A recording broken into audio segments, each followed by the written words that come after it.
প্রথম যখন মক্কা মদিনায় আসি, যাওয়ার পরে চিন্তা করছি, আল্লাহ লাস্ট পর্যায়ে যদি আমার কোনো অর্থকরী নাও থাকে, তুমি আমার দুইটা মূল্যবান সম্পদ, দুইটা কিডনি দান করছো, প্রয়োজন আমি একটা কিডনি বিক্রি করে দিয়ে হইলো আবার আসবো। এই প্রতিজ্ঞা আমার ছিল। তো আল্লাহ পাকের অশেষ রহমত, মেহেরবানি, ওই পর্যন্ত যাওয়ার আগে লাগে নাই। সুপ্রিয় দর্শক, আসসালামু আলাইকুম। দীর্ঘ বিরতির পর সৌদিতে পবিত্র ওমরা পালন শেষে পৃথিবীর মুসলমানদের সর্বশ্রেষ্ঠ স্থান পবিত্র মক্কা ও মদিনা নিয়ে ঐতিহাসিক স্থানসমূহ 4 পর্বে সাজানো ভিডিওটি দেখানোর চেষ্টা করব ইনশাআল্লাহ।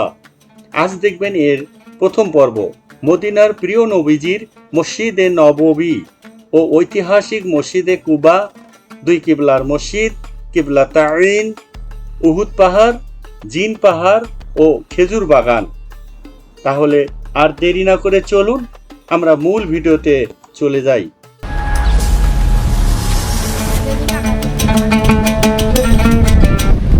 মসজিদে নববী পবিত্র কাবা শরীফের পরেই গুরুত্বপূর্ণ ও পবিত্র নিদর্শন হিসেবে বিবেচিত হয় এই মসজিদটি। ধর্মমতে এই মসজিদে 1 রাকাত নামাজ আদায় করলে 50,000 রাকাত নামাজের সওয়াব পাওয়া যায়। মহানবী হযরত মুহাম্মদ সাল্লাল্লাহু আলাইহি সাল্লাম মক্কায় কাফিরদের অত্যাচারে যখন অতিষ্ঠ হয়ে আল্লাহর নির্দেশে মদিনায় হিজরত করেন, তখন মদিনার পূর্ব নাম ছিল ইয়াশরিব। এর বাংলা অর্থ হলো অভিশপ্ত। 622 খ্রিস্টাব্দে মহানবী হযরত মুহাম্মদ সাল্লাল্লাহু আলাইহি সাল্লাম ইয়াশরিফে আসেন। এই শহরের নামটি তার পছন্দ না হওয়ায় তিনি নাম রাখেন আল মদিনা, যার বাংলা অর্থ দাঁড়ায় নবীর শহর। পরবর্তীতে এর নাম মদিনা নামে পরিচিত লাভ করেন।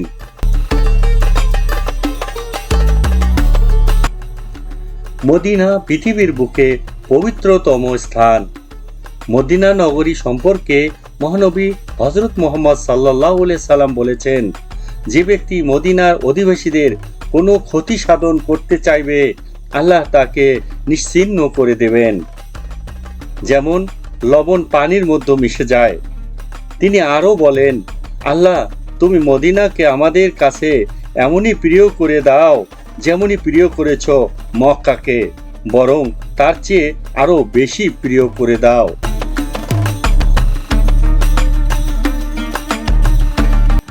মদিনা নানা কারণে ইসলামের মহা গুরুত্বপূর্ণ নগরী। এখানে রয়েছে মসজিদে কুবা। এটি মদিনার প্রথম মসজিদ বলে মনে করা হয়। কুবা একটি কূপের নাম। এই কূপকে কেন্দ্র করে এখানে জনবসতি গড়ে ওঠে এবং মহানবী হযরত মুহাম্মদ সাল্লাল্লাহু আলাইহি সাল্লাম এখানে মসজিদের ভিত্তি স্থাপন করেন। জানা যায় এই মসজিদে 2 রাকাত নামাজ আদায় করলে একটি কবুল ওমরা হজের সওয়াব পাওয়া যায়। চলুন মসজিদের সম্পর্কে আরো কিছু জেনে আসা যাক। আসসালামু আলাইকুম রহমতুল্লাহ। মোহাম্মদ আবু হানিফ মাহমুদি, গাজীপুর, শ্রীপুর। আমরা আজকে আসছি মসজিদে কুবা। মসজিদে কুবা হচ্ছে রাসূল করিম সাল্লাল্লাহু আলাইহি ওয়াসাল্লাম মক্কা থেকে মদিনা হিজরত করে যখন আসলেন, সর্বপ্রথম আল্লাহ রসুল সাল্লাল্লাহু আলাইহি ওয়াসাল্লাম এক গরিব সাহাবী আবু আইয়ুব আনসারী রাদিয়াল্লাহু তাআলা আনহু। তো সাহাবারা আল্লাহ রসুলকে পছন্দ করতেন। সবাই চাচ্ছেন যে আল্লাহ রসুল তাদের বাড়িতে অবস্থান করুক। যারা ধনী তারা সবাই আশা করছেন যে আমি বড় লোক, আমার বাড়িতে রসুল অবস্থান করবেন। কিন্তু আল্লাহ রসুল কাউকে অসন্তুষ্ট না করে সুন্দর এক ফায়সালা দিলেন। আল্লাহ রসুল বলেন, আমার উট যেই জায়গায় যে অবস্থান করে বসে পড়বে ওখানেই আমি অবস্থান করব। আর সেই উটটি গরিব সাহাবী আবু আইয়ুব আনসারী রাদিয়াল্লাহু তাআলা আনহুর বাড়িতে বসে গেছেন।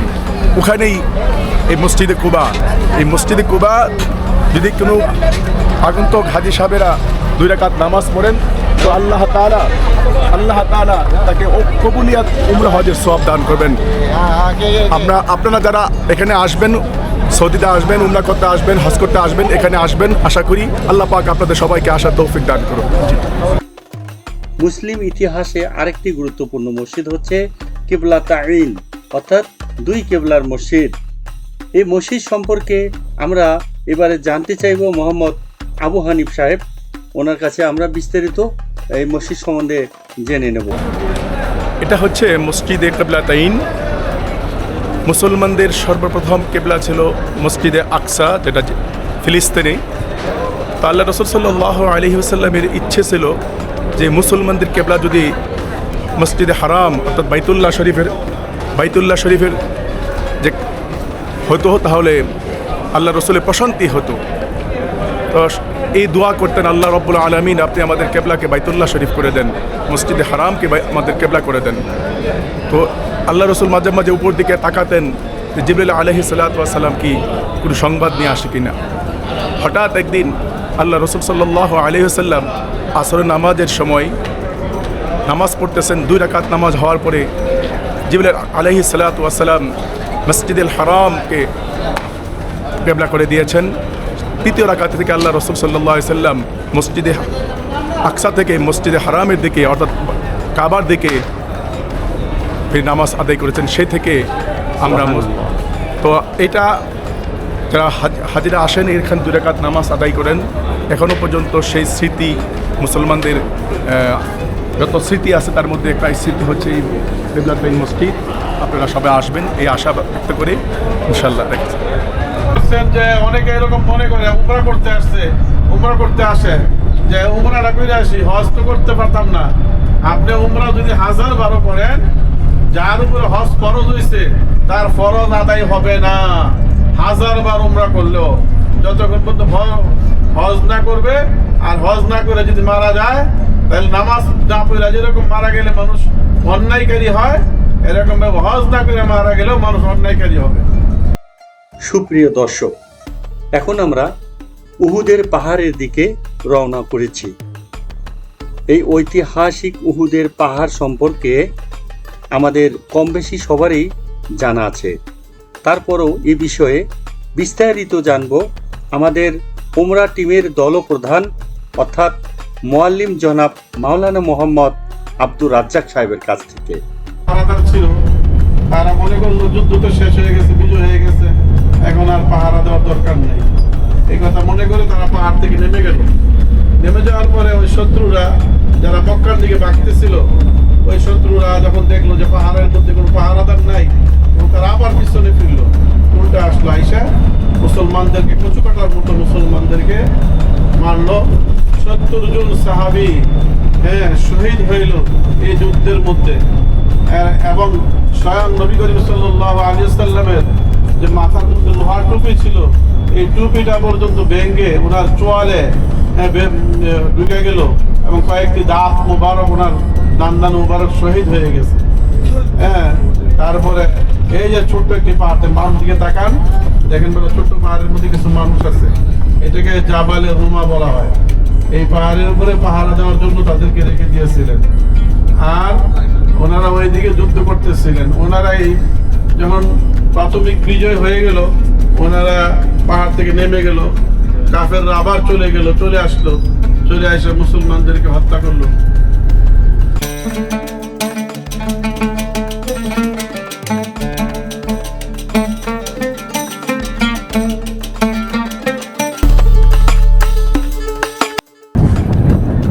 আসসালামু আলাইকুম রহমতুল্লাহ বরকাতু।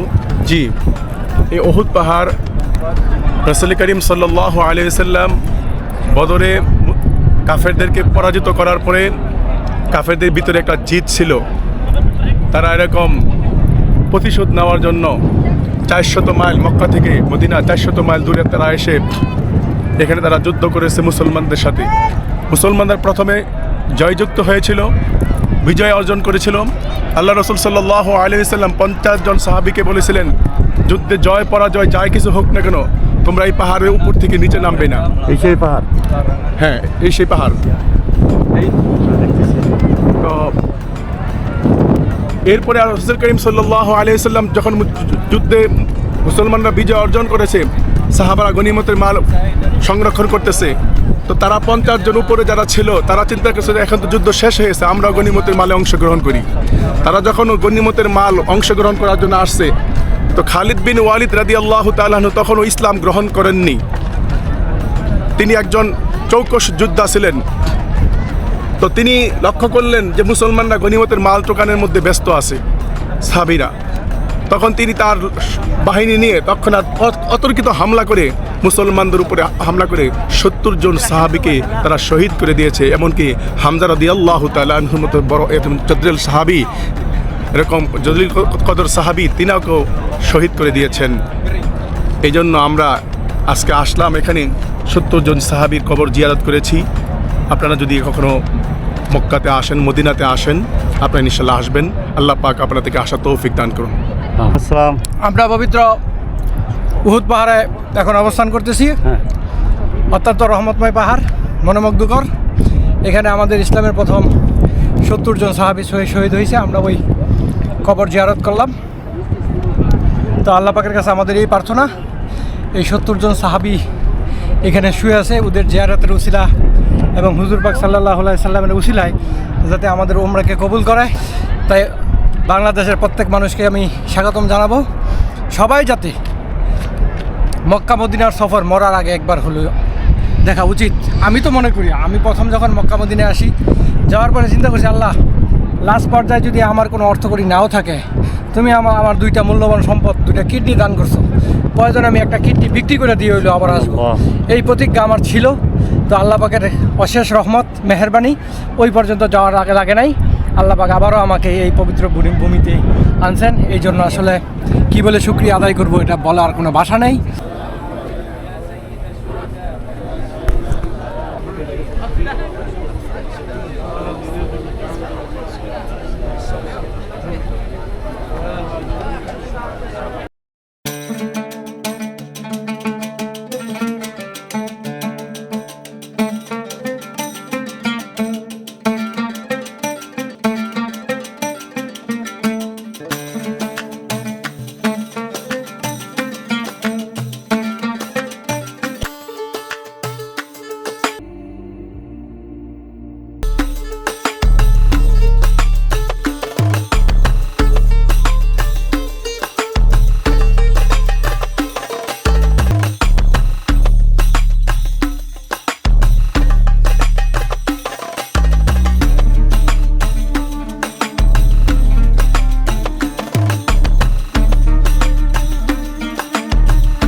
সুপ্রিয় দর্শক, আমরা জিন পাহাড়ে চলে এলাম।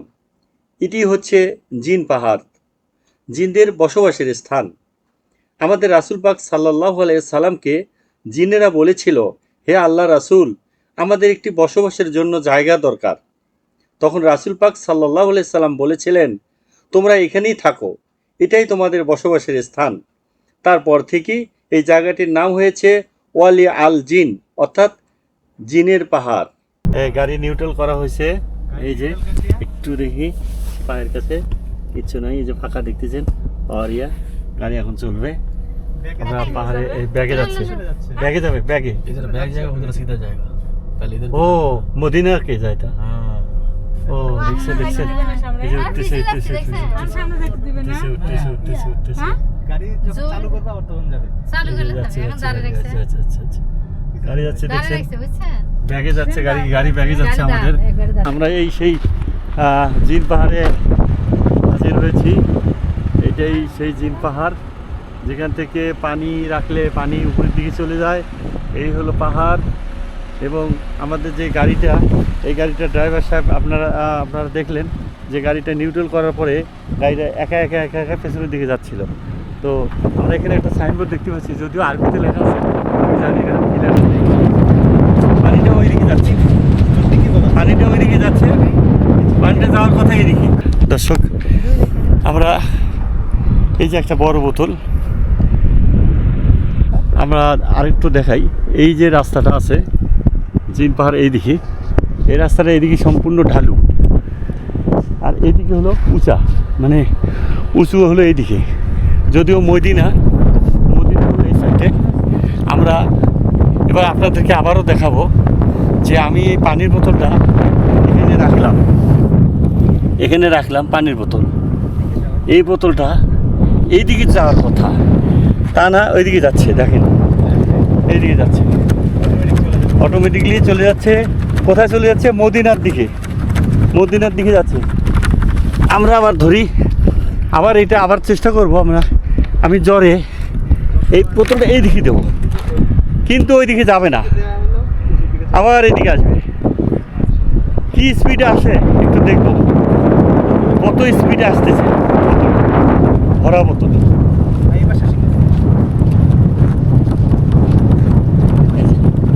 আসতেছে, কত স্পিডে আসতেছে। তাহলে এই বোতলটা টানতেছে কে? এখান থেকে আমরা এতদিন শুধু শুনে আসছি, আজকে আমরা বাস্তবে দেখলাম যে হ্যাঁ, জিন পাহাড়ে আসলে এখানে কোনো পানি ফালাইলে পানিটা উপরের দিকে যায়, পানিটা নিচের দিকে না যায় উপরের দিকে যায়। আবার একটা বোতল রাখলাম, বোতলটা নিচে না যেয়ে বোতলটা উপরের দিকে যাচ্ছে। মদিনার বেলাল মসজিদের পাশেই অবস্থিত বেশ কিছু খেজুরের দোকান দেখতে পাবেন, যা পাইকারি হিসেবে বিক্রি করে থাকে। তাই আপনারা চাইলে এখান থেকে খেজুর ক্রয় করতে পারেন। মক্কার চেয়ে মদিনায় তুলনামূলক দাম অনেক কম থাকায় আমরা এখান থেকে খেজুর নিয়েছি। চলুন খেজুরের দাম সম্পর্কে একটু জেনে নেওয়া যাক। আপনার কোথায়? চট্টগ্রাম। অনেক ভালো হয়েছে দর্শক, আমরা একজন বাঙালি পেয়ে গেছি। যেহেতু আমরা একজন বাঙালি পেয়ে গেছি, আমরা এই দোকানটি একটু রিভিউ দেবো আপনাদের মাঝে, জানানোর চেষ্টা করব যে এই দোকানে কি কি পাওয়া যাচ্ছে এবং এগুলো খেজুরগুলোর কীরকম দাম, আমরা সেটা আপনাদেরকে একটু দেখানোর চেষ্টা করব। তো সর্বপ্রথমে আমরা খেজুরে চলে যাই। এই খেজুরটির দাম কি নাম? এটা হচ্ছে রাবিয়া খেজুর 8 টাকা কেজি।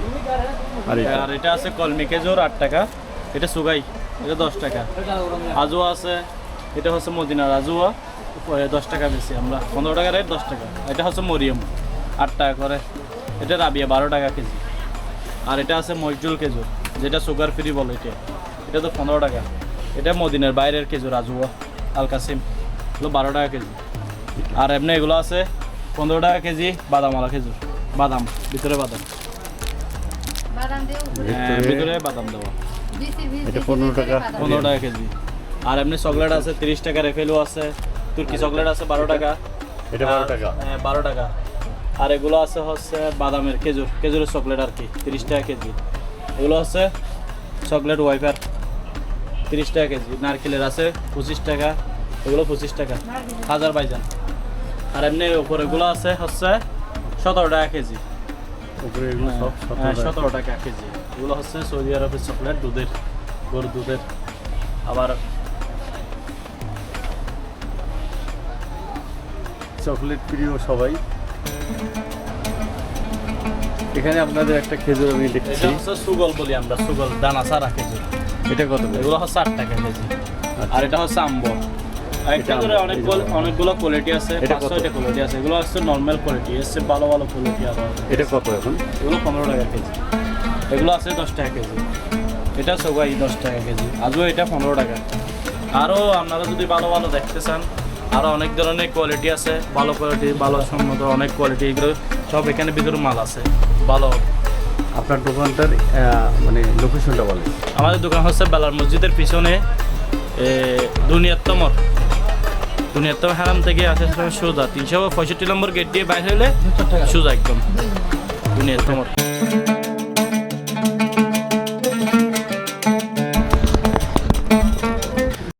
সুপ্রিয় দর্শক, ভিডিওটি শেষ করার আগে উমরা পালন করতে আসা সাথী ভাই বোনদের নিকট সুবিধা অসুবিধা বিষয়ে তাদের মতামত শুনে আসা যাক। আমরা একসাথে ছিলাম 14 দিন, আলহামদুলিল্লাহ।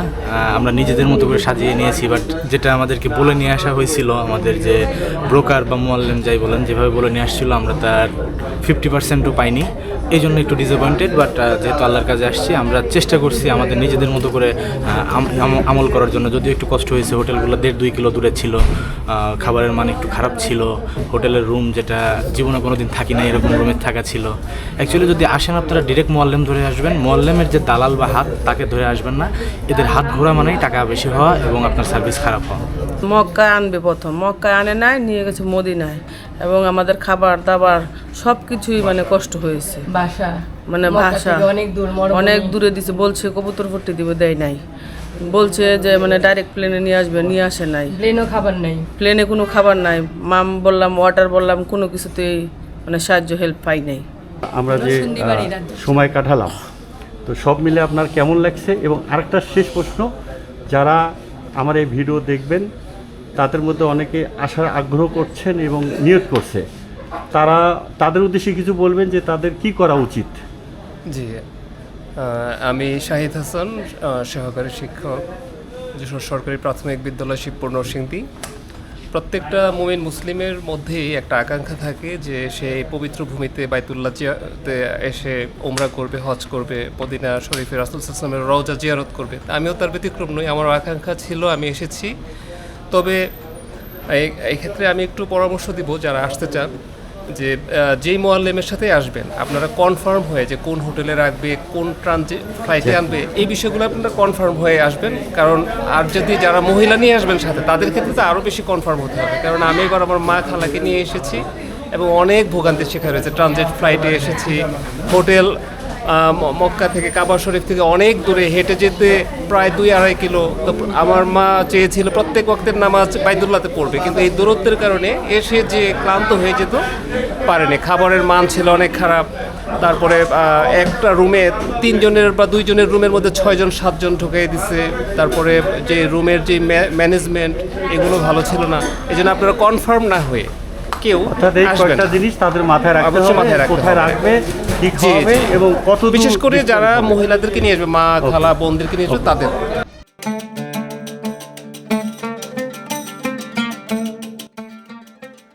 সুপ্রিয় দর্শক, ভিডিওটি আপনাদের কেমন লাগলো অবশ্যই কমেন্টের মাধ্যমে জানাবেন এবং পরবর্তী দ্বিতীয় পর্ব মক্কার ঐতিহ্যবাহী স্থান নিয়ে আপনাদের সামনে হাজির হব ইনশাআল্লাহ। ততক্ষণে আপনারা সবাই ভালো থাকবেন ও সুস্থ থাকবেন এবং আমার চ্যানেলটিতে সাবস্ক্রাইব, লাইক ও শেয়ার দিয়ে অন্যদের দেখার সুযোগ করে দিবেন। আল্লাহ হাফেজ।